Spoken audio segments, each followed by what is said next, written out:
بسم الله الرحمن الرحيم الحمد لله رب العالمين والصلاة والسلام على سيدنا محمد خاتم النبيين وإمام المرسلين وعلى آله وصحبه أجمعين. Louange à Allah, le Seigneur de l'univers. Que la paix et le salut soient sur notre bien-aimé Mohammed, le dernier des prophètes et l'imam des envoyés, ainsi que sur sa famille et tous ses compagnons. On remercie Allah pour tous les bienfaits dont il nous a comblés, les bienfaits apparents comme les bienfaits cachés. On le remercie de nous avoir donné la chance d'être musulmans et on espère, Inch'Allah, l'adorer de la meilleure des manières. On va se concentrer aujourd'hui sur le verset Ar-Rahman Ar-Rahim de la sourate Al-Fatiha. Donc ce verset qui est magnifique et quand on le lit, on doit ressentir dans notre cœur qu'on est englobé de l'amour d'Allah. La traduction, il y en a plusieurs. Il y en a qui disent le tout miséricordieux, le très miséricordieux. Et dans une autre traduction aussi, on dit le tout rayonnant d'amour et le très rayonnant d'amour. Donc déjà, on va voir d'où vient le mot Ar-Rahman et Ar-Rahim parce qu'ils ont une racine, donc le verbe Rahima, qui est le fait d'avoir un sentiment de compassion, avoir pitié, avoir de l'affection en fait pour une personne. Donc Ar-Rahma, la miséricorde, c'est aussi de l'amour. Et on va voir aussi que Rahim, c'est aussi le siège de conception, donc l'utérus. Et machallah, en fait, le lien qu'on peut faire, il est magnifique parce que dans l'utérus, c'est là où est conçu le fœtus. Et en fait, le lien que la mère, elle a avec ce fœtus, alors qu'elle l'a même pas encore vu, qui ne t'apporte pas de choses matérielles ni physiques, au contraire. Pendant les premiers mois de la grossesse, c'est nous qui sommes plus fatigués qu'autre chose. Mais malgré cela, on arrive à développer un amour inconditionnel. Un amour, en fait, dans lequel il n'y a pas d'intérêt à proprement dit, parce que comme j'ai dit, la personne, le fœtus, à ce moment-là, il ne te rend pas de service ou autre, mais tu l'aimes. Tu l'aimes alors que tu n'as pas encore vu ton enfant, tu ne sais pas comment il va être, tu ne sais pas comment il va se comporter avec toi, mais on arrive à développer cet amour-là, cette rahma, et c'est magnifique. Et quand on regarde, eh ben Allah, il nous aime et il nous aime d'un amour inconditionnel. C'est nous qui avons besoin de lui et lui, il n'a pas besoin de nous. Mais malgré cela, il nous aime et il nous le montre à travers toute sa création, à travers tous les bienfaits dont il nous a donnés. Et il est réellement Ar-Rahman, le tout rayonnant d'amour. Parce que son amour rayonne dans nos vies, dans nos cœurs. Il donne autant aux mécréants, autant aux musulmans, autant aux personnes qui lui obéissent, autant aux personnes qui lui désobéissent, parce que la miséricorde fait partie de son essence. Et il faut savoir que même lorsqu'il nous châtie, eh ben, c'est un des attributs de Dieu, mais c'est pas son essence. Il nous châtie par sa justice. Parce que lorsqu'on fait des péchés, par sa justice, il nous châtie. Mais sinon, Allah veut pour nous le bien. Yuridullahu bikumul yusra wa la yuridu bikumul usra. Il veut pour vous la facilité. Il ne veut pas pour vous la difficulté. Et il nous dit, Ma anzalna alayka al-Qur'ana litashqa. Nous n'avons point fait descendre le Coran sur toi pour que tu sois malheureux. Et quand on regarde toutes les invitations qu'Allah nous lance pour qu'on puisse aller vers le paradis, sabiqu ila maghfiratin min rabbikum, accourez vers un pardon de la part de votre Seigneur. Donc on voit vraiment que dans son essence, il s'est prescrit à lui-même la miséricorde. Kataba ala nafsihi rahma, comme il nous le dit dans la sourate Al-An'am, il s'est prescrit à lui-même la miséricorde. Il est le tout rayonnant d'amour. Il est le très rayonnant d'amour. Et son amour nous englobe à travers nos enfants, à travers la santé, à travers les biens, à travers l'islam, à travers toutes les preuves de compassion qu'on peut recevoir dans notre vie. On ressent réellement la bonté divine. Et il faut savoir qu'Allah a créé 100 miséricordes et il a donné une part aux êtres humains. Donc imaginez une seule part dans le monde entier. Et quand on regarde la miséricorde, à quel point ben, il y a des gens qui sont altruistes, qui aiment vraiment faire du bien aux gens, et bien ça, c'est rien du tout comparé à la miséricorde qu'a Allah envers nous. Et même quand le prophète sallallahu alayhi wa sallam, il avait vu une mère avec son enfant, il a dit que Allah, il a encore plus de miséricorde envers nous qu'une mère envers son enfant. Alors qu'une mère, elle est capable de faire beaucoup pour son enfant.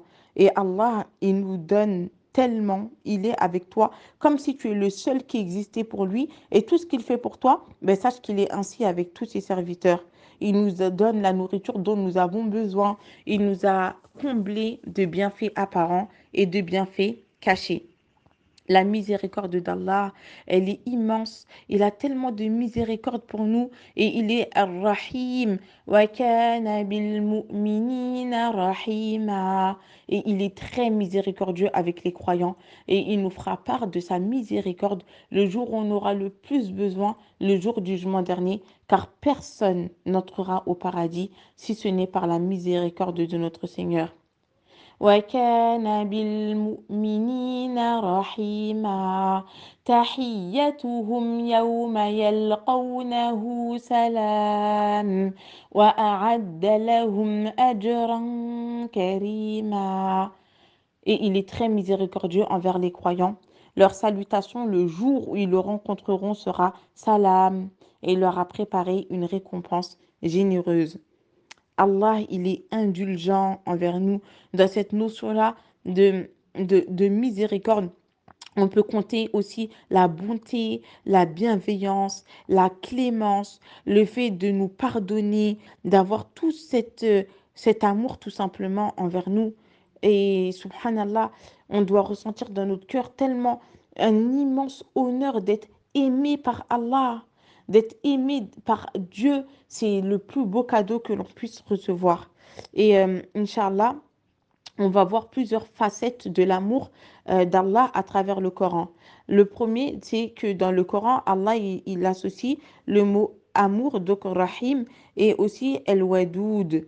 Et dans El-Wadoud, ben, c'est l'amour en fait qu'on connaît, l'affection, la tendresse, que ce soit entre les époux, une mère entre son enfant ou autre. Et El-Wadoud, le nom d'Allah qui veut dire aussi le fidèle en amour. Il nous aime, mais d'un amour vraiment inconditionnel. Il aime ses créatures et c'est pour ça qu'il nous donne autant de chances en fait qu'il envoie autant de messagers et de prophètes pour qu'on puisse réellement revenir vers lui. La deuxième facette, c'est le fait qu'il couple El-Aziz et El-Rahim. Donc El-Aziz, c'est le puissant, c'est celui qui décide à notre place. Et on pourrait se dire, mais celui qui est puissant, il est où le rapport entre la puissance et, et l'amour? Mais en fait, c'est qu'il connaît, il nous connaît parfaitement et il choisit les meilleures des décisions pour nous. Comme un parent qui a du pouvoir et qui va décider, aujourd'hui, mon enfant, je vais t'habiller, par exemple, avec des habits qui sont assez chauds, parce que tu sais que dehors, il fait froid. Mais il faut savoir imaginer le pouvoir qu'Allah a sur nous et qu'il a pris les meilleures décisions. Les épreuves qui te sont arrivées, c'était les meilleures des épreuves. Les difficultés que tu rencontres, c'était les meilleures difficultés que pour que toi tu puisses rencontrer et pour que tu puisses en tirer une leçon, une sagesse. Donc accepte le destin d'Allah, qu'il soit bon ou mauvais, fais-lui confiance. Fais-lui confiance et dis-toi qu'il t'accordera une issue favorable, quelles que soient les difficultés que tu vis. ومن يتق الله يجعل له مخرجا ويرزقه من حيث لا يحتسب ومن يتوكل على الله فهو حسبه إن الله بالغ أمره قد جعل الله لكل شيء قدرا. Il nous dit quiconque craint Allah, il lui donnera une issue favorable et il lui accordera ses dons par des moyens sur lesquels il ne comptait même pas. Et quiconque place sa confiance en Allah, Allah lui suffit. Allah atteint ce qu'il se propose et Allah a assigné une mesure à toute chose. Donc c'est magnifique, plaçons notre confiance en lui et on verra que on aura confiance en Al-Aziz, car quand il décide quelque chose pour nous, il a pris la meilleure des décisions. Et ensuite, il y a d'autres versets où il va coupler amour et at-tawwab. At-tawwab, c'est celui qui accepte le retour de ses serviteurs. Innahu huwa at-tawwabur rahim. Donc, il ne ferme jamais les portes et il ne coupe jamais les ponts avec nous. Et peu importe les péchés qu'on a faits, fussent-ils l'équivalent de l'écume de la mer, Allah pardonne tous les péchés. قل يا عبادي الذين أسرفوا على أنفسهم لا تقنطوا من رحمة الله إن الله يغفر الذنوب جميعا إنه هو الغفور الرحيم. Dis, ô vous mes serviteurs, qui avez commis des excès à votre propre détriment, ne désespérez pas de la miséricorde d'Allah, car Allah pardonne tous les péchés et c'est lui vraiment le pardonneur et le très miséricordieux. Donc, peu importe les péchés que vous avez faits, retournez vers Allah et il nous pardonnera toujours. وَأَنِيبُوا إِلَى رَبِّكُمْ وَأَسْلِمُوا لَهُ. Et revenez, repentant vers votre Seigneur et soumettez-vous à lui. فَفِرُّوا إِلَى اللَّهِ إِنِّي لَكُمْ مِنْهُ نَذِيرٌ مُبِينٌ. Fuyez vers Allah. Moi, je suis pour vous de sa part qu'un avertisseur clair. Donc, Allah, il accepte le retour de ses serviteurs. Il ne nous ferme pas la porte. Et il associe aussi son nom Al-Ghafour. Donc, une quatrième facette, là, c'est une autre chose que de pardonner ou d'effacer.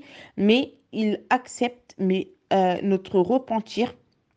Et on a juste à réunir les conditions du repentir, donc regretter ce que l'on a fait, avoir l'intention de ne plus recommencer et délaisser le péché au moment où on se repent et réparer le tort aux gens dans la limite du possible. Alhamdulillah, les portes du repentir sont toujours ouvertes.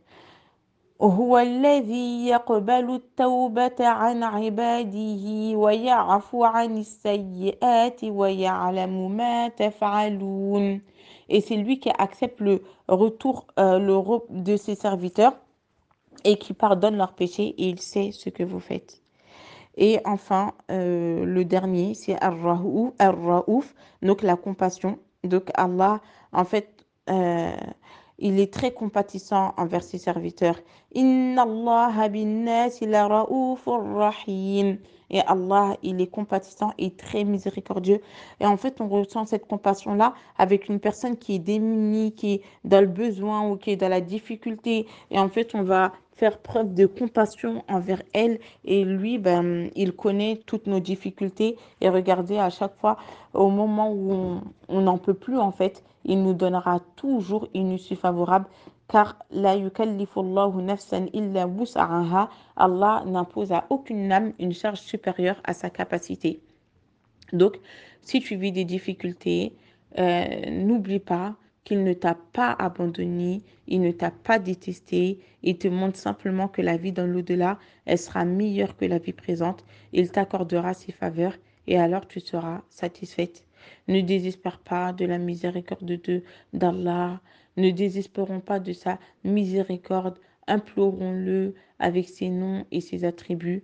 Donc quand on lit ce verset-là dans la sourate Al-Fatiha et dans la Basmala, tout simplement, on doit ressentir dans notre cœur qu'on est baigné par l'amour du tout rayonnant d'amour et du très rayonnant d'amour.